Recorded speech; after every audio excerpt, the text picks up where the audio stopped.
Yo, what's up? It's your boy Currency 365. Hope you guys are doing well. Legends never die, they stay in our hearts. If you want to support us, click the like button, subscribe to the channel, and also you can come down here and hit the join button under the video or in our channel section. And you can also join our Patreon, patreon.com/currency365. And we also have Cash App and also PayPal for supports if you want to sow some seeds. Peace out. God bless. Enjoy the video and keep the movement going. Legends. Bye.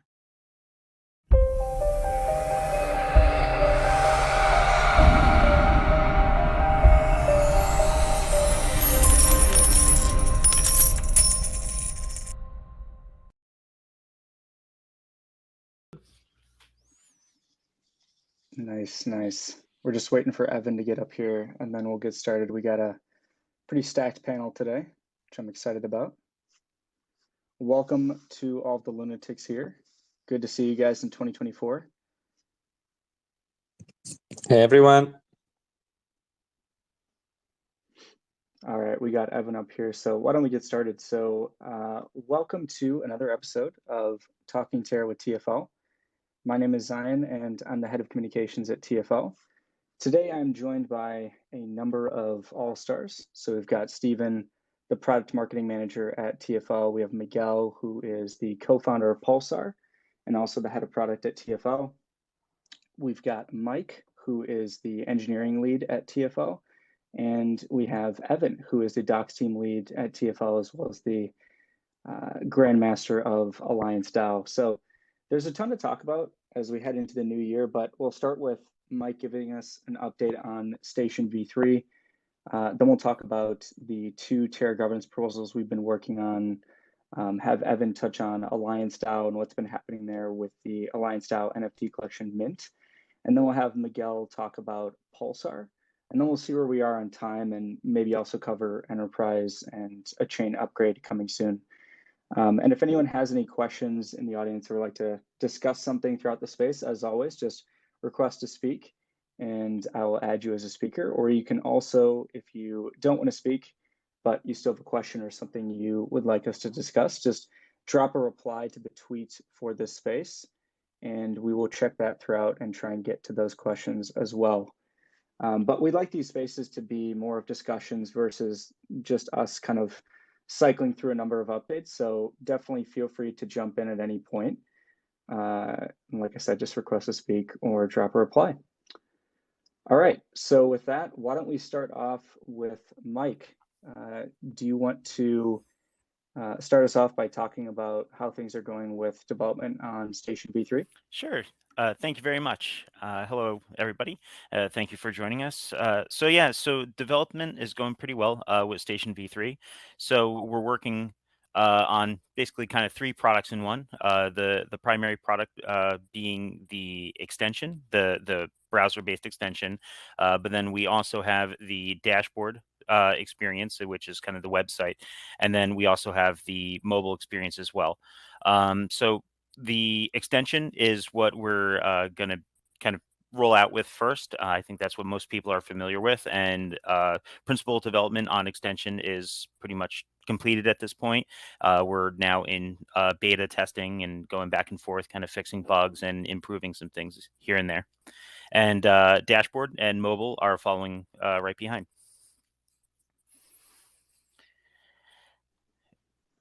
Nice. Yeah, Station V3, super exciting. I know a ton of people in the audience are really excited about its launch as well. Why don't we talk a little bit about, Mike, if you want to, how Station V3 is going to differentiate from some of the other Cosmos wallets that are out there? Sure, and thank you. So one of the big goals with Cosmos right now is IBC. You know, that's, I think, one of the advantages Cosmos has over other chains and other blockchains is IBC and how interconnected the chains could be. And I think that's really where the focus should be kind of going forward, is bringing these chains together while smoothing out and kind of reducing the friction for the end user. So the end user should understand and feel that they're on another network or moving their assets around, but they should be able to do it all from like one kind of center console. They don't have to worry about kind of how all the guts are made. Is it transferring here? Is it using the right channel there? So I'd say coming right out of the gate, probably one of the features that we're most proud of and we've been doing the most attention on has been working with a lot of partners with emerging technology for routing and swapping.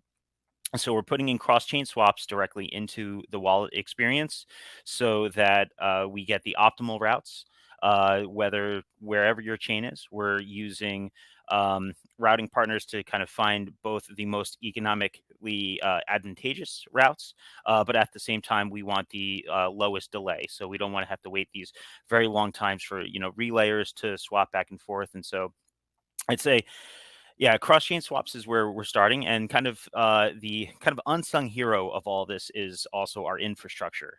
So we have our team working very hard. One of the most difficult parts about doing this is making sure that we have the nodes required, the infrastructure required to operate all of these chains that we support. So in order to make these relayers work, if there's not a relayer, if there's not a channel open, our infrastructure team has been putting relayers up, and so yeah, I'd say that was probably one of the big differentiators between us and some other walls is that we're working on all of our own infrastructure, and we're also working on with uh, these teams to bring make IBC a little bit smaller um, and make the path smaller.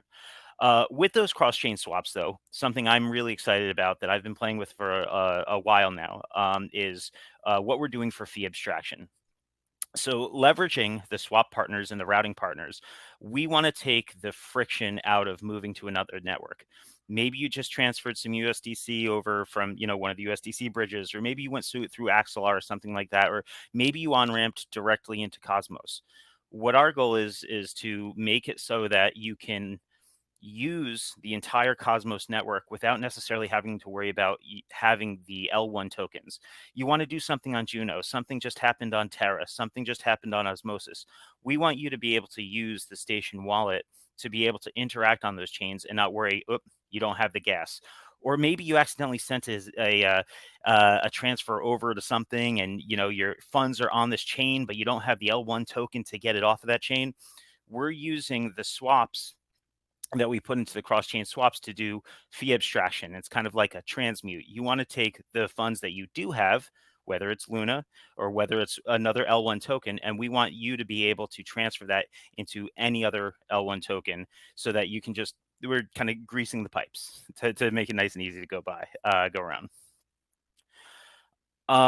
It's just continuing on to different things that set us apart. I think the easy to understand activity history. So with IBC transactions bringing Cosmos together, explorers are still a little bit behind on that. Even some really cool explorers that have really cool visualizations, what they're behind on is that they're still looking at things as one chain at a time.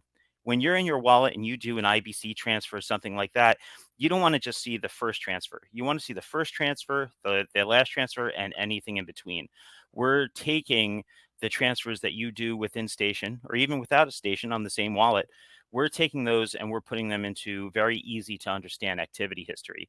And so yeah, so our goal is to bring the entire lifespan of a transaction into just an easy to understand just activity list. You want to just click on it and see, oh, I sent this from here to there. I swapped this from here to there. And you want to see the entire life cycle. Of course, you can drill down into each one and see the actual transaction on that native chains explorer, but we want to give you an entire holistic experience.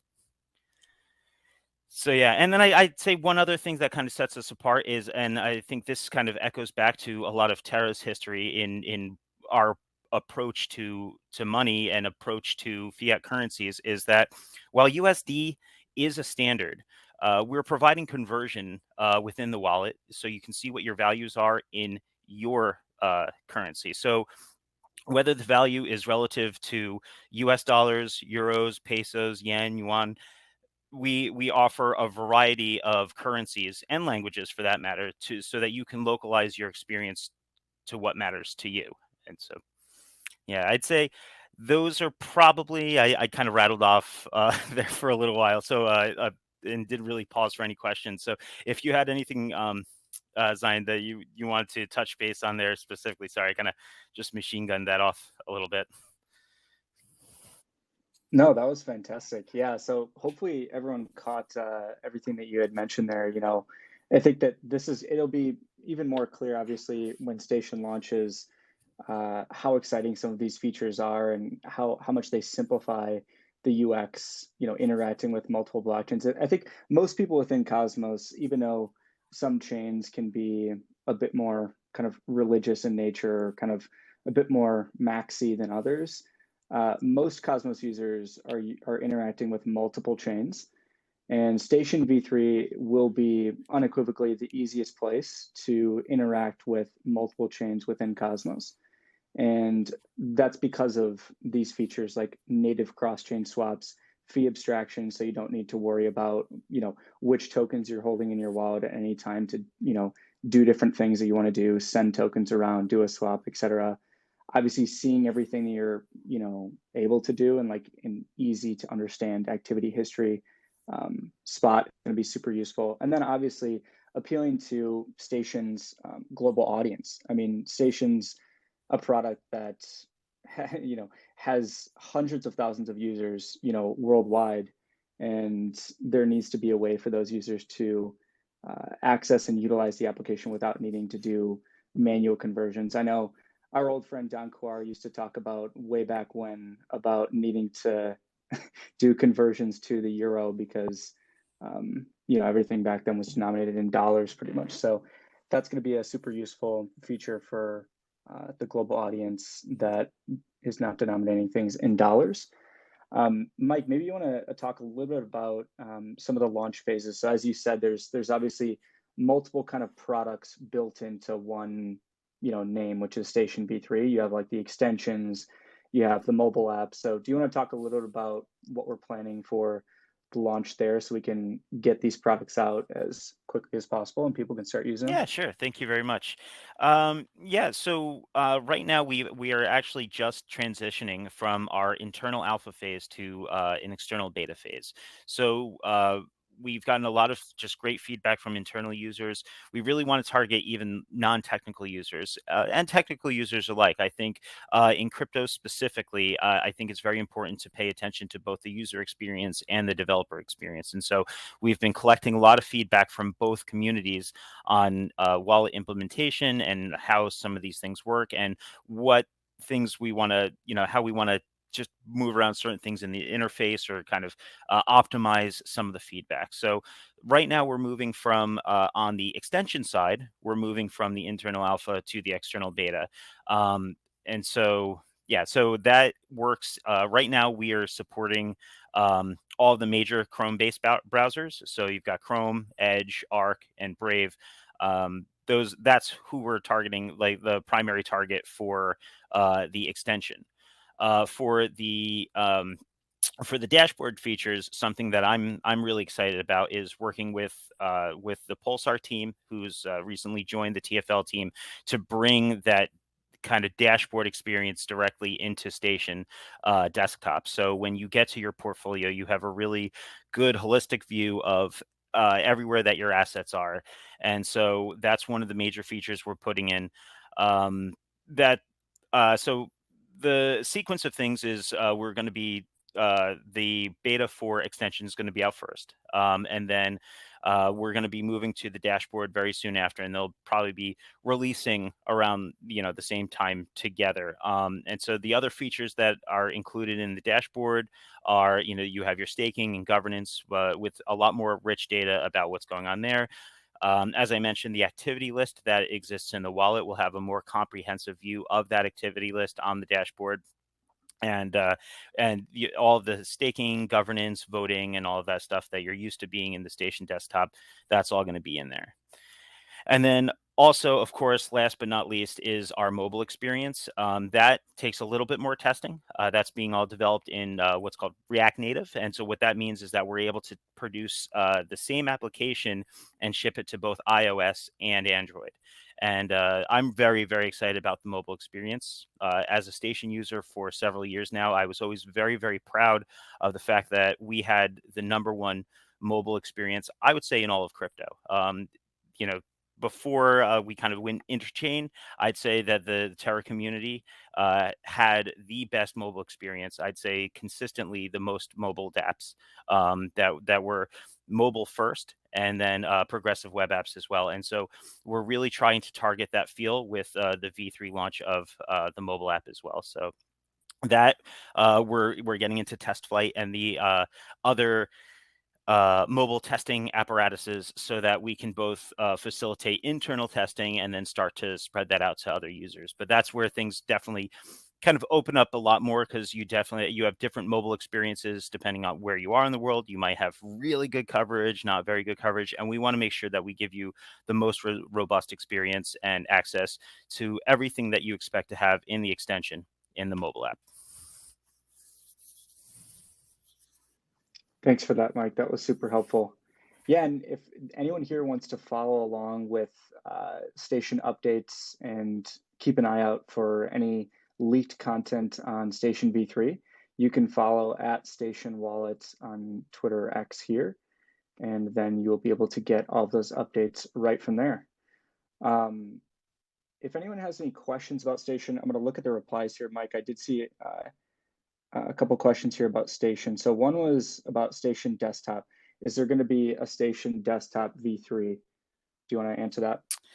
Yeah, thank you for that question. That is one thing I think our Station Desktop users will be, unfortunately, not as enthused about. We will be deprecating the Station Desktop app.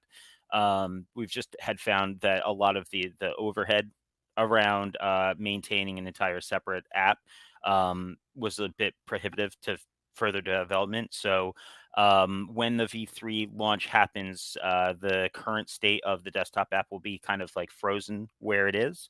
And then we'll be slowly encouraging users to use the web experience for the dashboarding.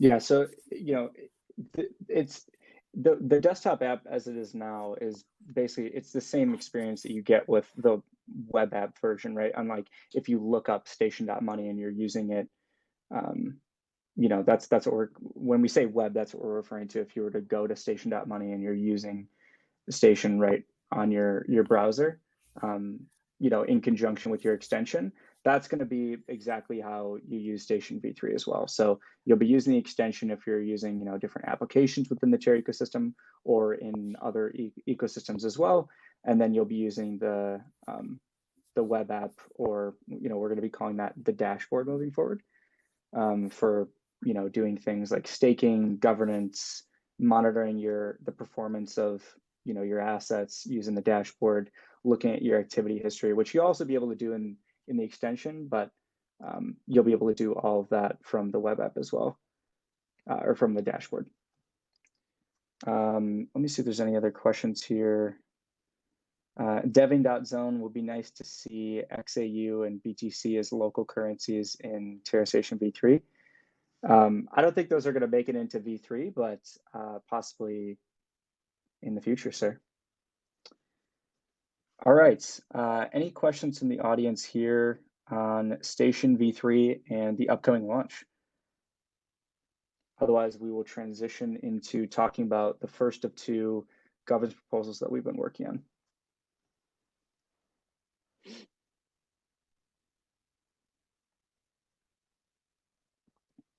All right. Well, it looks like we don't have any additional questions for now. If there's more in the future, then we will try and get to those. So the first governance proposal that we'll talk about today that I've been working on is in relation to Alliance.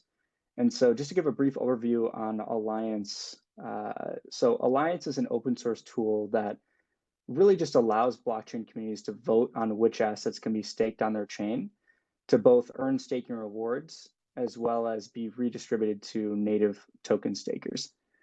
And these tokens that are voted in by the community are known as Alliance assets.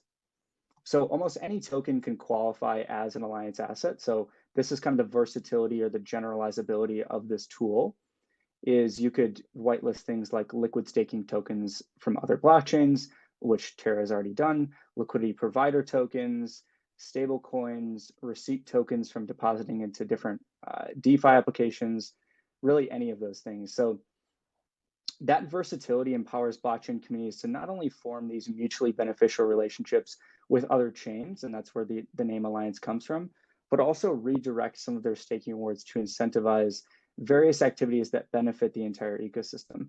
So this could be things such as liquidity provision, application development, liquidation bidding, or depositing into different applications or things like that. Outside of that, so far Terra has utilized Alliance to form these relationships with other chains like Miglu, strengthen Luna as an interchain staking asset being used on some of these other chains, attract users and capital to Terra, and also reward participants who participated in battle testing the Alliance module ahead of its public release. But Alliance, as I just briefly mentioned, there is a super versatile tool, and there are a myriad of different ways that we can utilize it to grow the Terra ecosystem, and we've been thinking about how we can go about doing that. And so we're going to be publishing a proposal soon, which will look to whitelist key Terra LP tokens as Alliance assets. And the first two pools that we're going to be looking to whitelist as Alliance assets will be a USDC, native USDC, so Noble USDC to USDT stable swap pool, as well as an Atom to Luna pool. And then in the future, possibly add other kind of core Cosmos tokens as well, like a TIA to Luna pool, DYDX to Luna, and possibly Osmo to Luna as well. But we'll start off with probably the initial proposal will just be the stable swap pool and Atom to Luna. And the Alliance asset parameters for each LP, so like the reward weight or the Luna staking rewards that are being directed to these LPs, obviously that's up for the community to decide like what that's going to be. But for each LP, Terra could target APRs, not including swap fees, that are competitive with the highest APRs offered for these pools across Cosmos, which will drive new users and capital into Terra. So you could imagine a stable swap target APR, the community could target an APR of like 40%, and the Atom to Luna pool, you could target an APR of like 20%. And you could do that with,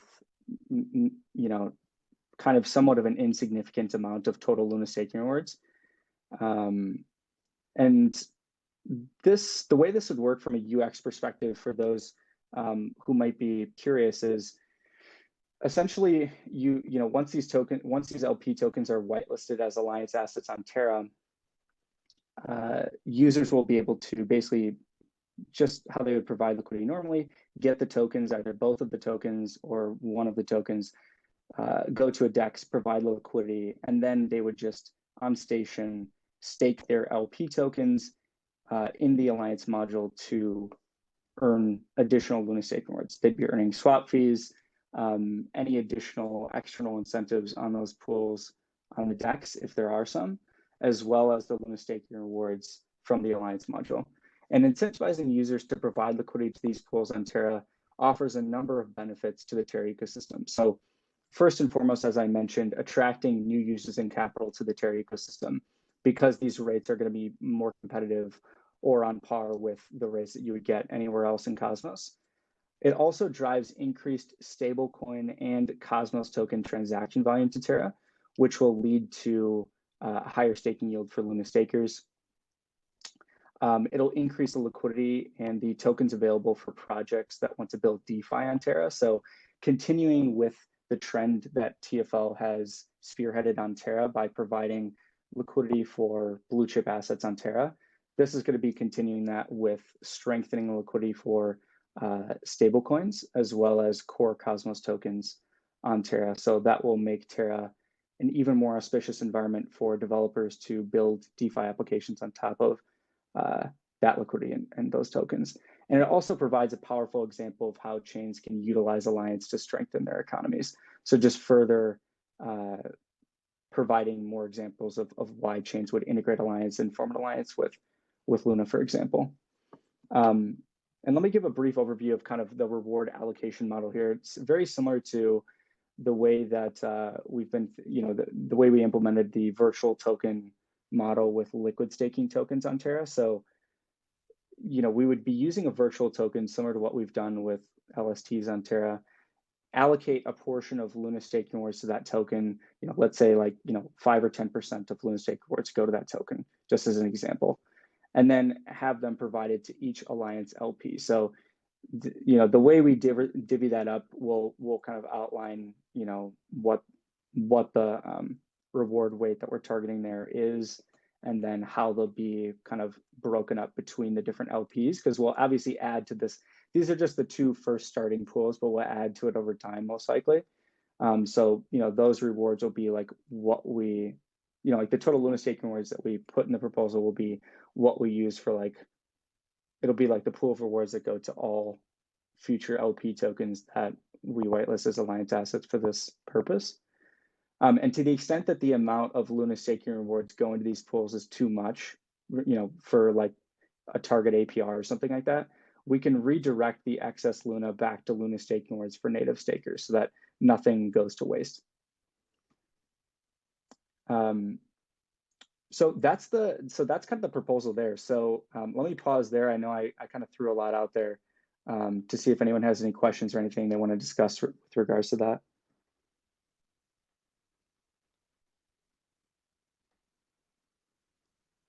And anyone on the panel as well, if you guys want to chime in with anything that you want to chat about with regards to the prop.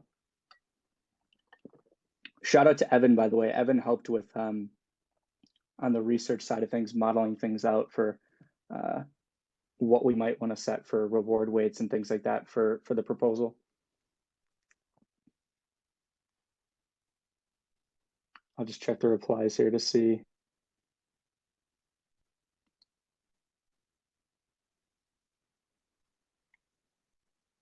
All right. No questions about this proposal.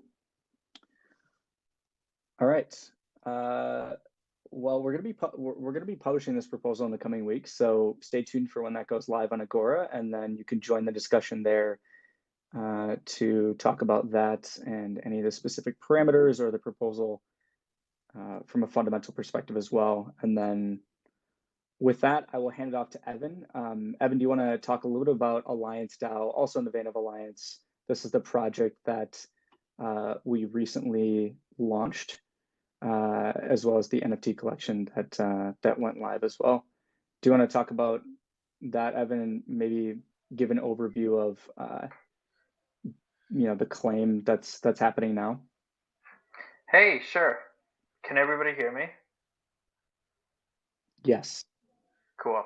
Yeah, so Alliance DAO, NFT collection to reward people who participated in the Game of Alliance, which was a incentivized testnet to test the Alliance module back in February. The mint claim period started earlier in December, and it's ending on January 12th. So just want to make sure that everybody who participated in the Game of Alliance, claims their NFT before January 12th, because after that date, you can no longer claim your NFT. You can head to dao.alliance.money and connect your wallet and claim your NFT. There's also more. If you follow the Alliance DAO on Twitter, there's more information on that. But basically, the claim has been going pretty well. I think we have like over 1,060 claims so far. There's been a lot of trading going on Necropolis. Shout out to Backbone Labs for their fabulous work. I think total sale volume right now is 50,000 Luna, something like that. A lot of NFTs were minted, just within the last week, I would say. That was pretty cool to see. So, keep minting. We still have, about a week before the end of the mint period. So if you haven't got yours yet, go ahead and connect your wallet and get one. So yeah, I guess after the mint period, or the claim period, any unclaimed NFTs after January 12th are going to be sent to the DAO treasury. They'll be minted by the contract and sent there, and then the DAO, Alliance DAO governance will figure out what to do with them. You can stake your NFT on Enterprise, the Enterprise DAO web app. There's the Alliance DAO there. You can stake. There have been some staking rewards for the DAO so far, like some roar given out and some other tokens. Right now, there's no Alliance rewards being given to the NFTs, but since we are getting closer to the end of the clean period, that we will be putting up our prop to the governance forum, outlining, the reward weight and the different parameters of the Alliance asset owned by the NFT contract.